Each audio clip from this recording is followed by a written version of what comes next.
चुनाव आयोग ही घोटाले में शामिल है। चुनाव आयोग पर हमारा यकीन नहीं है, विश्वास नहीं है। चुनाव आयोग के विरोध में 1 लाख लोगों का मोर्चा हम लोग 31 जनवरी को देके जा रहे हैं। तो देश में ये सारे देश भर में ईवीएम के बारे में बहुत असंतोष है, बहुत ज्यादा असंतोष है। ईवीएम पर कोई चुनाव नहीं चाहता। जब एडवांस टेक्नोलॉजी के कंट्री के लोग बैलेट पेपर पर कर रहे हैं, अमेरिका कर रहा है, जर्मन कर रहा है, जापान कर रहा है, भारत कौन सा इतना टेक्नोलॉजी का एडवांटेज है। अगर चुनाव आयोग ने नहीं माना तो मैं ईवीएम फोड़ने का अभियान शुरू करूंगा 31 तारीख के बाद। ईवीएम मशीन फोड़ने का अभियान शुरू करूंगा। अगर चुनाव आयोग कहता है जेल में डाल, अरे जेल में कौन जाने से डरता है? जेल में जाने का डर दिखा रहे हो, जेल में जाने के तैयार है। और मैं अकेले नहीं, लाखों लोग जेल में जाने के लिए तैयार है। ईवीएम हैक हो सकती है, इसको लेकर सुप्रीम कोर्ट के तमाम एडवोकेट लगातार अपनी आवाज बुलंद कर चुके हैं, जबकि 15,000 से ज्यादा शिकायतें सुप्रीम कोर्ट में ईवीएम के खिलाफ दर्ज की जा चुकी हैं। और तो और पूरा भारत सीजीआई चंद्रचूड़ की तरफ उम्मीद भरी नजरों से देख रहा है कि इस धांधली को जल्द से जल्द रोका जाए, जबकि सत्ता पूरी मनमानी के साथ कह रही है कि वो 400 के पार इस बार 2024 का चुनाव जीतकर सत्ता में काबिज होने वाली है, जिसको लेकर तमाम विपक्षी पार्टियों ने भी संज्ञान लिया है। लेकिन आज जिस इंपॉर्टेंट शख्स से हमने बात की, उनका साफ तौर पर कहना है कि ईवीएम की इस धांधली के खिलाफ 1 लाख लोग सड़कों पर उतरेंगे। सत्ता जेल भरने के डर से उन्हें जेल डालेगी, तो वो जेल के डर से डरने वाले नहीं, बल्कि इस घोटाले भरी ईवीएम को ही सड़कों पर तोड़ डालेंगे। ईवीएम मशीन यही मूल समस्या है, मगर चुनाव आयोग की वजह से समस्या बनी हुई है। चुनाव आयोग ही घोटाला कर रहा है। पहले ईवीएम मशीन की वजह से समस्या होती थी, मगर अब ईवीएम मशीन को संचालित करने वाले चुनाव आयोग के लोग ही वास्तविक रूप से ये सारा घोटाला करवा रहे। चुनाव आयोग के सक्रिय सहभागिता के बगैर ईवीएम मशीन में कुछ भी घोटाला संभव नहीं। ईवीएम मशीन को संचालित करने का पूरी तरह से ये चुनाव आयोग काम कर रहा है। चुनाव आयोग की वजह से या तो फ्री, फेयर एंड ट्रांसपेरेंट चुनाव हो सकता है, जो भारत के संविधान ने वादा किया, भारत के प्रजा को वादा किया फ्री, फेयर एंड ट्रांसपेरेंट चुनाव का, वो चुनाव आयोग के द्वारा साध्य किया जा सकता है। मगर चुनाव आयोग ही घोटाले में शामिल है। चुनाव आयोग पर हमारा यकीन नहीं है, विश्वास नहीं है। चुनाव आयोग के विरोध में 1 लाख लोगों का मोर्चा हम लोग 31 जनवरी को देके जा रहे हैं। और सारे देश भर में 4 चरणों का ये विरोध प्रदर्शन सारे देश भर में कर रहे हैं। पहला चरण 5 जनवरी 2024 को 567 जिलों के जिलाधिकारी कार्यालय को ज्ञापन देना। सारे देश भर में, हमारा सारे देश भर में जो संगठन है उसके द्वारा 5 जनवरी को 2024 को, 10 जनवरी 2024 को 567 जिलों के जिलाधिकारी कार्यालय पर बैठकर 11 बजे से शाम को 5 बजे तक धरना प्रदर्शन करना। दिन भर 11 बजे से 5 बजे तक। तीसरा चरण होगा 14 जनवरी 567 जिलों के जिलाधिकारी कार्यालय पर रैली प्रदर्शन। महापुरुषों के पुतले के पास इकट्ठा होंगे और चलकर जिलाधिकारी कार्यालय में हम लोग जाएंगे, हजारों की संख्या में, और सारे देश भर में जाएंगे। जहां संभव हो वहां तहसील में भी जाएंगे। और चौथा चरण है 31 जनवरी 2024 को केंद्रीय चुनाव आयोग कार्यालय नई दिल्ली पर महामोर्चा लेकर जाएंगे। ये 4 चरणों का कार्यक्रम है। यानी सड़कों पर उतरने के अलावा कोई और चारा बचा नहीं है, क्योंकि खुद इलेक्शन कमीशन अब जो लोग कह रहे हैं कि आप अगर ईवीएम पे सवाल उठाते हैं तो आपके ऊपर केस दर्ज होगा और आप पर कार्रवाई होगी, ये खुद इलेक्शन कमीशन कहने लगा है।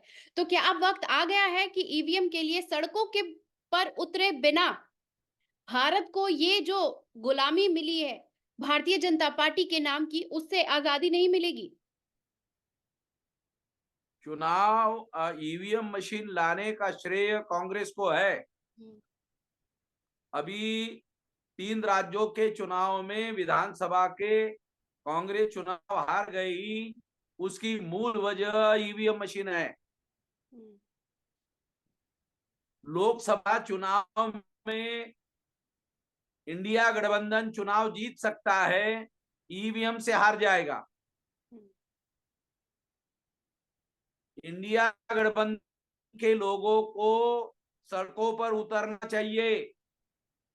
इसके विरोध में सारे देश भर में आंदोलन में उतरना चाहिए। वो केवल बयान दे रहे हैं या चुनाव आयोग को निवेदन दे रहे हैं।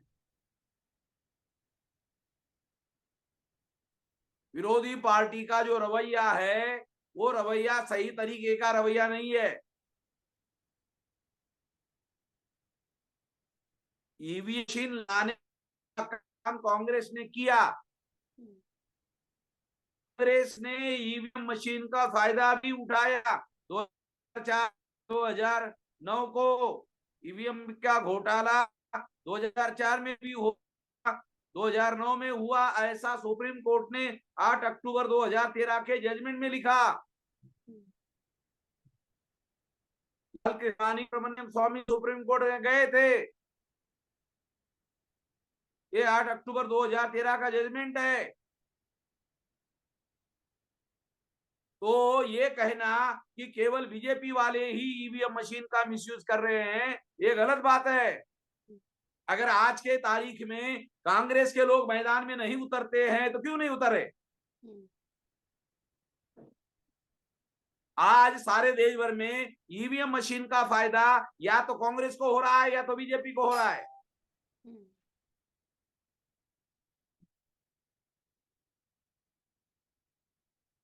तो जानना बहुत जरूरी है। ये अभी 5 राज्यों के चुनाव हुए, उसमें नॉर्थ इंडिया की जहां कांग्रेस के चुनाव जीतने की ज्यादा संभावना थी वहां चुनाव हार गए, और जहां चुनाव जीतने की संभावना ये तेलंगाना में नहीं थी वहां ईवीएम से कांग्रेस जीत गई। क्यों?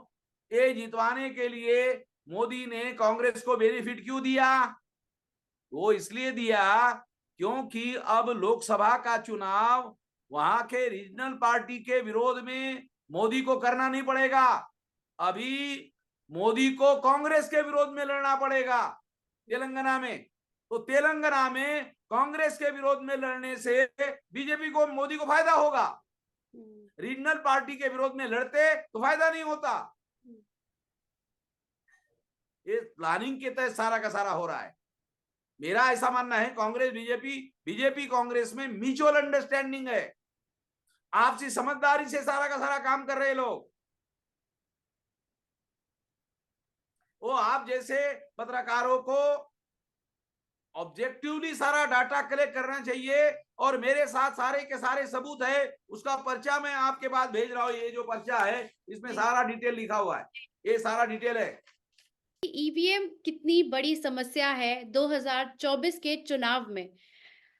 अब जबकि हर कोई ये कहता है कि 4 जगह के चुनाव जीते हारे और 1 जगह के जीत गए, तो आप ईवीएम की बात नहीं करते, फिर चाहे हिमाचल की बात हो, चाहे तेलंगाना की बात हो। लेकिन गौर करने वाली बात यह है कि जहां-जहां भाजपा जीती वहां पर 1 सीट से लेकर 1200 सीटों का ही फेर रहा।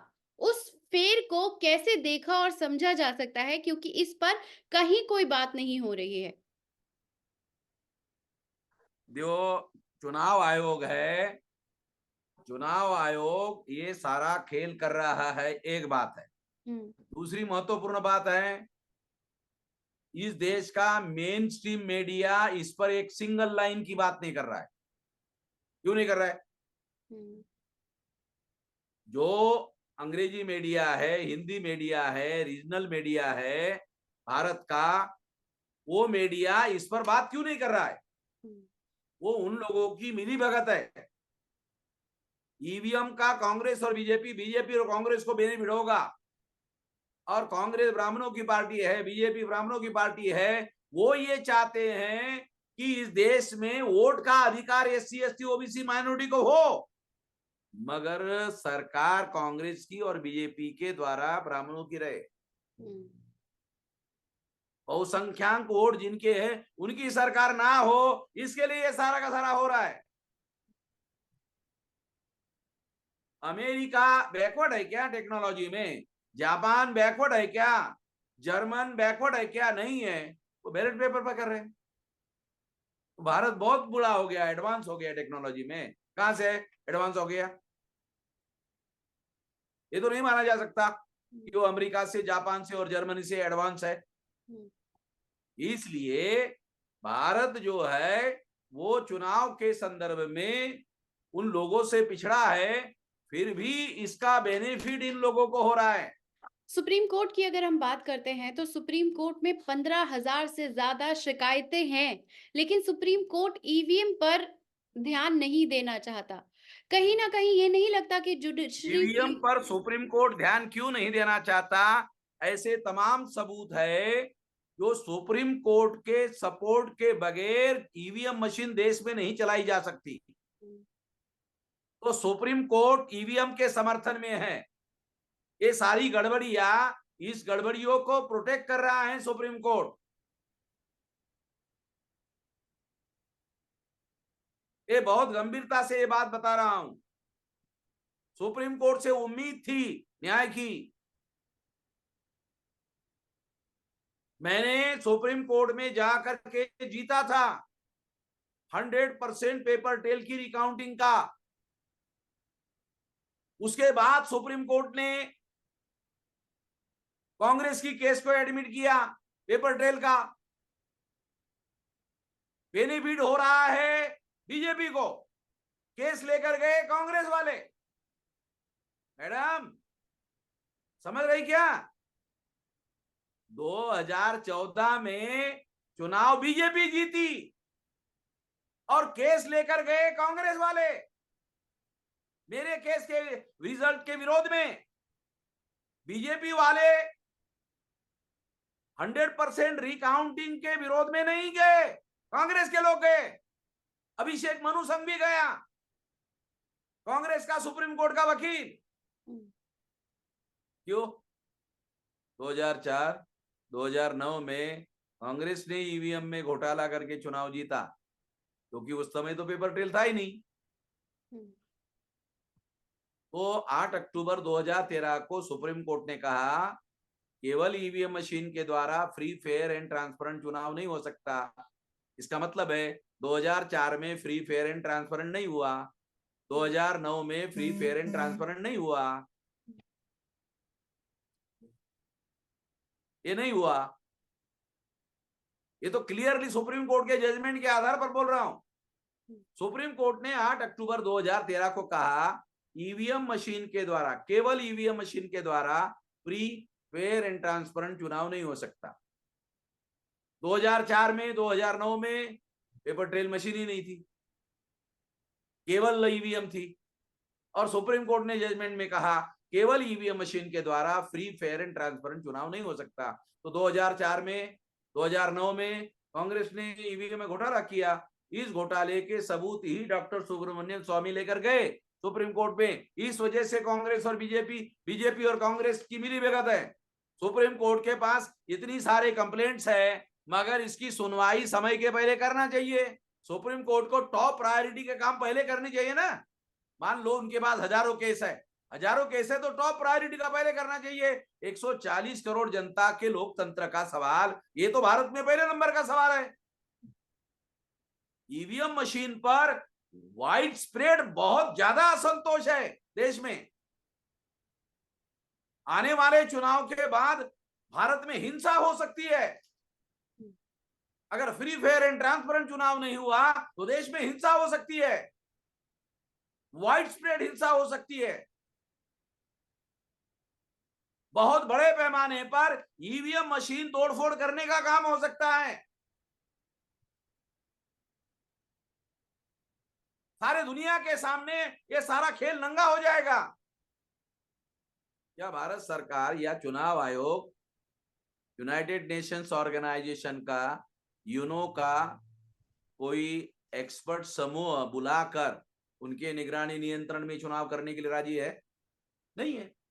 अरे चुनाव आयोग को क्या लेना देना है भाई? चुनाव आयोग को फ्री फेयर एंड ट्रांसपेरेंट चुनाव करवाने का मामला है, उसको इसके लिए अधिकार दिए गए हैं। उनको कुछ भी मनमानी करने का अधिकार नहीं दिया संविधान ने। अगर संविधान ने उनको मनमानी करने का अधिकार नहीं दिया तो उनको फ्री फेयर एंड ट्रांसपेरेंट चुनाव करवाने की जिम्मेदारी लगाई तो उनको ईमानदारी से करना चाहिए। ये सारे रिटायर्ड आईएएस अधिकारी होते हैं जो सेवा करते हैं 25 साल 30 साल, तो उनकी तो सेवा जिनकी करते हैं उनके विरोध में जाकर काम करेंगे क्या? चुनाव आयोग सुप्रीम कोर्ट के रिटायर्ड जस्टिस के द्वारा संचालित होना चाहिए, आईएएस अधिकारी के द्वारा नहीं होना चाहिए। ये रिटायर्ड आईएएस अधिकारी जो है, ये जिनकी सेवा करते हैं 25-30 साल, उनके विरोध में जाके कहां काम करेंगे? एक आध आदमी टीएन शेषन जैसा आदमी है, ये थोड़ा बहुत जो फ्री फेयर एंड ट्रांसपेरेंट दिखता है वो टीएन शेषन की वजह से, नहीं तो सरकार के डिपार्टमेंट की तरह चुनाव आयोग काम करता था। टीएन शेषन ने सरकार से मुक्त किया। इतने नालायक अधिकारी है ये आईएएस अधिकारी रिटायर्ड, जिनको वहां रखा जाता है। इनके भरोसे पर भारत का लोकतंत्र रखना ठीक नहीं है। 1 लाख लोग ईवीएम के खिलाफ सड़कों पर उतरने वाले हैं। आपने पूरी तैयारी कर ली है सड़कों पर उतरने की। आप क्या कहना चाहेंगे उन लोगों से जो अब तक घर में खामोश बैठे हैं क्योंकि उन्हें लगता है ईवीएम से नहीं, मोदी मैजिक से ये सब कुछ हो रहा है? नहीं नहीं, हम नहीं मानते। ईवीएम से घोटाला करके सारा मामला हो रहा है। लोग सड़कों पर उतरेंगे। इस सारे देश भर में 4 चरणों में लोग सड़कों पर उतरेंगे, सारे देश भर में। अभी चुनाव आयोग अपने कर्मचारियों को इस पर लोगों की लोग ईवीएम में कोई गड़बड़ी नहीं होती है ऐसा प्रचार करने का अभियान चुनाव आयोग ने शुरू किया। ये हमने आंदोलन घोषित करने के बाद उनके कर्मचारी गांवों में प्रचार करने के लिए जा रहे हैं, ये देखो ईवीएम में कोई गड़बड़ी नहीं होती है। तो मैं आपको कहना चाहता हूं, आम आदमी ईवीएम मशीन की जांच कर सकता है, उसके पास औकात है आम आदमी की? एक्सपर्ट्स लोगों को, यूनाइटेड नेशंस ऑर्गेनाइजेशन के लोग या टेक्नोलॉजी के एक्सपर्ट्स लोगों के सामने रखना चाहिए ना मशीन। जो टेक्नोलॉजी के एक्सपर्ट्स है उनको बताना चाहिए कि भाई ये देखो। वो उनको दिखा नहीं रहे क्योंकि उनको मालूम है कि वो इसके अंदर कहीं गड़बड़ी हो सकती है, तो वो बता सकते हैं। चुनाव आयोग ने पहले घोषित किया था, हरिप्रसाद ने ऐसे एक्सपर्ट लोग लेकर गए थे चुनाव आयोग ने, और हरिप्रसाद ने जब देखा ईवीएम मशीन को तो हरिप्रसाद ने कहा मैं तो सोच रहा था कि मुझे इसको हैक करने के लिए 1 हफ्ता लगेगा, मगर मैं आज ही करके दिखाता हूं। ये हमारे पास वीडियो रिकॉर्ड है।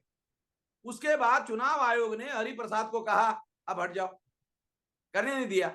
ईवीएम मशीन के अंदर चुनाव का जो डाटा होता है ये लोग 3 महीने में 4 महीने में डिस्ट्रॉय करते हैं। दुनिया में ऐसी टेक्नोलॉजी अवेलेबल है कि सारा का सारा डाटा स्टोर किया जा सकता है। क्यों स्टोर नहीं करते? क्योंकि उनको मालूम है ये सारा डाटा घोटाले वाला है, इसको स्टोर करेंगे तो सुप्रीम कोर्ट कभी भी मांगेगा या कोई भी नागरिक सुप्रीम कोर्ट में इसको हाजिर करने के लिए कहेगा, उसको डिस्ट्रॉय करते हैं।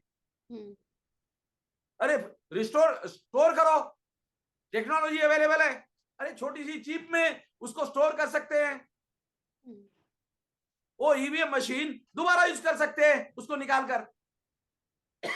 वो नहीं कर, क्योंकि उनको मालूम है ये डाटा में घोटाला है, उसको स्टोर कैसे करेंगे। लेकिन आम आवाम क्यों नहीं जाग रही है ईवीएम के खिलाफ? विपक्षी पार्टियां जान रही हैं कि वो इसकी वजह से भी हार रही हैं, लेकिन उसके बावजूद वो सड़कों पर उतरने को तैयार क्या नहीं है? देखो, इसमें बीजेपी और कांग्रेस अकेले नहीं कर रही ना। बीजेपी और कांग्रेस क्या कर रही है? बीजेपी 37 रीजनल पार्टी को बेनिफिट दे रही है, कांग्रेस 27 पार्टी को बेनिफिट दे रही है, रीजनल। नेशनल पार्टी का खेल है। इस ईवीएम ने क्या किया, सेंटर में या तो कांग्रेस रहेगी या तो बीजेपी रहेगी, कोई नहीं रहेगा। बाकी जो पार्टियां रहेगी वो रीजनल पार्टियां रहेगी, उनको अपने राज्यों में इंटरेस्ट है, सेंटर में इंटरेस्ट नहीं है। कांग्रेस का यही और बीजेपी का यही खेल है कि सेंटर में हम रहेंगे, रीजनल में आप रहो। तो इसमें जो नेशनल पार्टियां है वो रीजनल पार्टी को ईवीएम का बेनिफिट दे रही है, इसलिए रीजनल पार्टी के लोग भी बोल नहीं रहे। ये सारा खेल हो रहा है, ये बहुत भयंकर बात है। जबकि 2024 में बीजेपी जिस तरीके से दावे कर रही है कि वो 400 से पार लाने वाली है, तो आपको लगता है कि ईवीएम ही एक मात्र जरिया है जिससे कांग्रेस का सफाया हो जाएगा और रीजनल पार्टियां भी भारतीय जनता पार्टी के साथ आकर अगर खड़ी हो जाती हैं तो संविधान के साथ खिलवाड़ नहीं हो जाएगा? देखो, संविधान के साथ खिलवाड़ होने वाला मुद्दा दूसरा है। पहला मुद्दा है कि क्या जनादेश को चुराया जा सकता है। आपको याद होगा इंदिरा गांधी की हत्या के बाद में जो सहानुभूति रैली चली थी, जिसमें 46.65% वोट कांग्रेस को पड़े थे और जिसके तहत 413 लोकसभा की सीटें कांग्रेस ने जीती थी। अभी पिछले लोकसभा में 19 के बीजेपी के पास 37.7% वोट है, 37.7%। अब मोदी का पार्टी को कहना है हमें 50% वोट चाहिए। वो ऐसा कह रहे, पार्टी के लोगों को कह रहे हमको 50% वोट चाहिए। अब 50% वोट के लिए उनके पास क्या है, ऐसा कौन सा तीर मारा उन्होंने जिसकी वजह से उनको 50% वोट पड़ेंगे? ईवीएम है। देखो, अटल बिहारी और अडवाणी दोनों मिलके बड़े लीडर थे, बहुत बड़े लीडर थे, दोनों मिलके चुनाव लड़ते थे। 186 से ज्यादा सीटें कभी नहीं जितवा पाए, कभी नहीं जितवा पाए। 186 आंकड़ा में आपके चुनाव आयोग के डेटा में अवेलेबल है। मगर नरेंद्र मोदी अकेले ने 2014 में 283 सीटें जीती, अकेले ने, जबकि वो मुख्यमंत्री था। नरेंद्र मोदी कोई नेशनल लीडर नहीं था 2014 में, वो मुख्यमंत्री था गुजरात का। 2014 के चुनाव में नरेंद्र मोदी ने अकेले में 283 सीटें जीती। तो अकेले ने नहीं जीती, जैसे अटल बिहारी अडवाणी 2 होते थे, 2014 में भी नरेंद्र मोदी प्लस ईवीएम, ये भी 2 थे। वो अटल बिहारी अडवाणी थे, ये मोदी और ईवीएम थे, ये दोनों मिलकर चुनाव लड़ा, 283 सीटें जीती। फिर अगले बार 2019 के चुनाव में 303 सीटें जीती, उससे भी आगे। अभी कह रहे 400 जीतेंगे। तो देश में, ये सारे देश भर में ईवीएम के बारे में बहुत असंतोष है, बहुत ज्यादा असंतोष है। ईवीएम पर कोई चुनाव नहीं चाहता। जब एडवांस टेक्नोलॉजी के कंट्री के लोग बैलेट पेपर पर कर रहे हैं, अमेरिका कर रहा है, जर्मन कर रहा है, जापान कर रहा है, भारत कौन सा इतना टेक्नोलॉजी का एडवांस देश है? तो है नहीं। हिंदू तो मुस्लिम, हम इसके विरोध में हैं। और अगर चुनाव आयोग ने नहीं माना तो मैं ईवीएम फोड़ने का अभियान शुरू करूंगा 31 तारीख के बाद। ईवीएम मशीन फोड़ने का अभियान शुरू करूंगा। अगर चुनाव आयोग कहता है जेल में डाल, अरे जेल में कौन जाने से डरता है? जेल में जाने से कौन डरता है? तुम सारा डाका डालोगे और हम चुपचाप बैठे रहेंगे? चुपचाप नहीं बैठे रहेंगे। जेल में जाने का डर दिखा रहे हो, जेल में जाने के तैयार है। और मैं अकेले नहीं, लाखों लोग जेल में जाने के लिए तैयार है। लाखों लोगों को तैयार कर रहे हैं हम लोग जेल में जाने के लिए।